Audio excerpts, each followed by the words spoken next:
guys, it's Chrisleen. Welcome back to Sidhu Vlog. So guys, आज मैं react करने वाली हूँ. Pakistan has come up in support of Palestine and ये video उसी के बारे में है. Let's gather all the knowledge. And it was high time कि जो भी मुस्लिम्स हैं, जो भी इस्लामिक कंट्रीज हैं, and in general जो भी मुस्लिम्स हैं, वो बाहर आते इस चीज़ के बारे में, वो बोलते इस चीज़ के बारे में. The amount of killings that are happening, it had become very important कि इसके बारे में बात की जाती. सो ये बहुत अच्छा स्टेप है बाय पाकिस्तान कि उन्होंने आके सपोर्ट शो किया है एंड पैलेस्टीन के लिए एंड अगेंस्ट इजराइल के. So guys, let's quickly react on this video. ये तो हमारे इंस्टा हैंडल्स है, do follow us. Let's go. दोस्तों, बड़ी खबर यह है कि पाकिस्तान हमास के समर्थन में उतर आया है. जी हाँ, पूरी तरह से पैसा देने के लिए भी कहा जा रहा है, क्योंकि उनका तर्क यह है, पाकिस्तान के सेनेटर ने साफ साफ कहा है कि वो कोई टेररिस्ट आउटफिट नहीं है, टेररिस्ट ऑर्गेनाइजेशन नहीं है. जी हाँ, गजा के अंदर जो हमास है वो चुनाव जीता था, और ये बात दोस्तों हकीकत है. वो पॉलिटिकल पार्टी है, वो पॉलिटिक्स में आई थी, उसने चुनाव जीता था, इलेक्शन जीती थी वो, जिसके बाद हमास जो है वहाँ पार्टी में आई थी. दोस्तों, यही बात सेनेटर ने कही पाकिस्तान के, और कहा कि टेरर आउटफिट वो है ही नहीं, बल्कि हमें तो उसकी फंडिंग में मदद करनी चाहिए. सुनिए.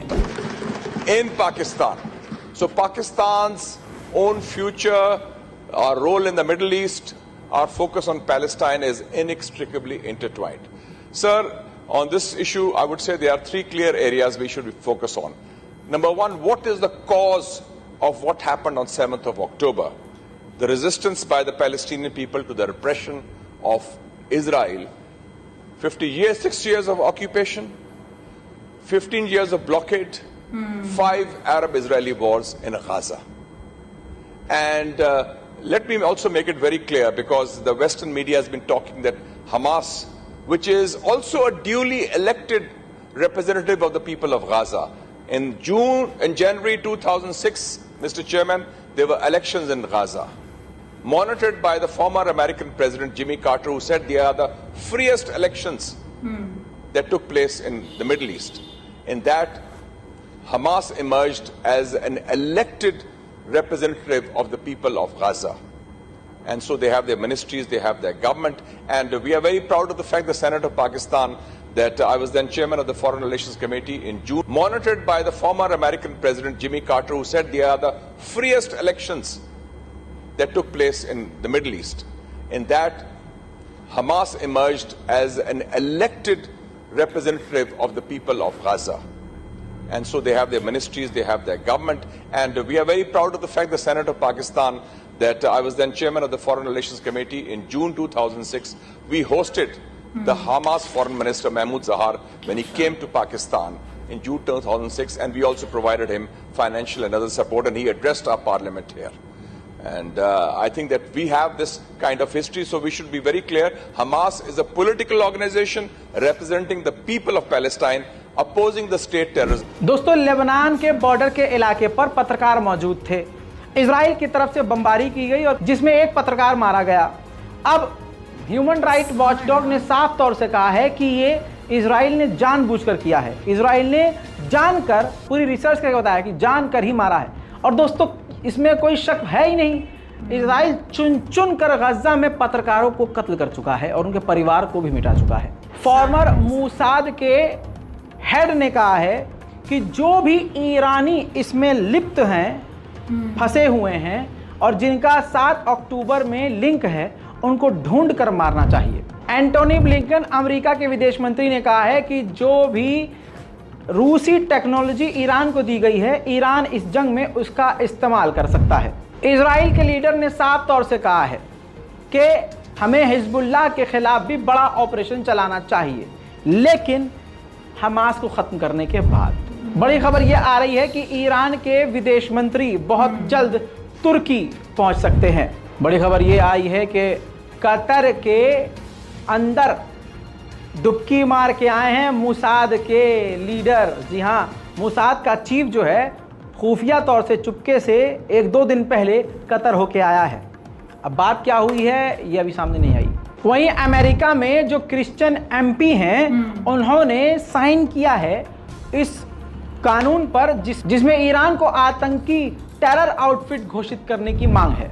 दोस्तों 5000 छोड़ दीजिए, सबसे पहले खबर आपको यह बताने वाला रजा था और रजाग्राफी चैनल था कि 5000 अमेरिकी सैनिक मौजूद हैं गाजा के अंदर। लीजिए मेरी बात कितनी सही साबित हुई आज सोच के देखिए।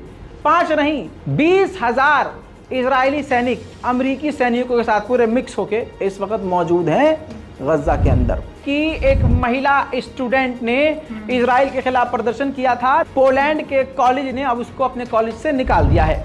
यूरोपीय यूनियन के फॉरेन पॉलिसी के चीफ ने साफ तौर से कह दिया है कि इजराइल के लोग और इजराइल की सरकार गलत कर रही है जो फिलिस्तीनियों के इलाकों में फिलिस्तीनियों के घरों पर सेटलर्स हमला कर रहे हैं। इजराइल और इजराइल के लोग पैसा देकर सारे काम करवा रहे हैं, लेकिन इसके बावजूद आप स्क्रीन पर देखिए ट्रेंड क्या कर रहा है। स्टैंड विद फिलिस्तीन हैशटैग 285 मिलियन बार पोस्ट किया गया। स्टैंड विद इजराइल उसके आगे सिर्फ 64 मिलियन, यानी फिलिस्तीन को पूरी दुनिया से जमकर सपोर्ट मिल रहा है। उधर एमनेस्टी इंटरनेशनल ने साफ तौर से कंफर्म कर दिया है कि इजराइल ने लेबनान पर भी वॉर क्राइम किया है और फास्फोरस बम का इस्तेमाल किया है जो अंतरराष्ट्रीय लेवल पर बैन है। वहीं दोस्तों अल जजीरा एक ऐसा चैनल है जो लगातार फिलिस्तीन के मुद्दे को हाईलाइट करके दिखा रहा था। पहले उसकी बिल्डिंग को तबाह किया गया, अमेरिका से धमकी दिलवाई गई और अब उसके ऊपर साइबर अटैक किए जा रहे हैं। सोच के देखिए दोस्तों, जो जो बात कही गई है हमारे द्वारा सच साबित हो रही है। इजराइल का जो बेंजीवीर है नेता, उसने फिर से कह दिया है और साफ कह दिया है कि गाजा हमारा इलाका है। जब मैं सरकार में आया था मैंने तभी कह दिया था कि अपनी टेरिटरी को छोड़ना नहीं चाहिए, पकड़ कर रखना चाहिए। दोस्तों कब्जा करने का अब ऐलान कर दिया गया है। अब सोचिए, भारत तो हमारा छोड़ ही दीजिए, उज्बेकिस्तान तो मुस्लिम देश है ना। उज्बेकिस्तान में फिलिस्तीन के समर्थन में जब रैली निकाली गई तो उज्बेकिस्तान की पुलिस ने तमाम प्रदर्शनकारियों को गिरफ्तार कर लिया। उधर इराक के प्रधानमंत्री ने कहा है कि डिफेंस सिस्टम हमको भी चाहिए। हम भी कई देशों से बात कर रहे हैं कि हमें एयर डिफेंस सिस्टम मिल सके। दोस्तों इजराइल के अंदर 50 रब्बी यानी 50 उनके धर्मगुरुओं ने डॉक्यूमेंट पर साइन कर दिया है कि गाजा के अंदर जो अल शिफा अस्पताल है उसको डिस्ट्रॉय कर दिया जाए, तोड़ दिया जाए। वहीं ईरान ने साफ कह दिया है कि जो लड़ाकू संगठन हैं जो इजराइल के खिलाफ लड़ रहे हैं वो शांत नहीं बैठेंगे। फिलहाल की इस रिपोर्ट में इतना ही, जल्द लौटूंगा और भी बड़ी जानकारियों के साथ। जय हिंद। सो गाइज, एक चीज़ इस वीडियो से अच्छी निकल के हुई है ये दैट पाकिस्तान इज डिसाइडेड कि वो हमास को सपोर्ट कर रहे हैं, चाहे उसको फंडिंग के रूप में, चाहे मॉनेटरी सपोर्ट तो है ही।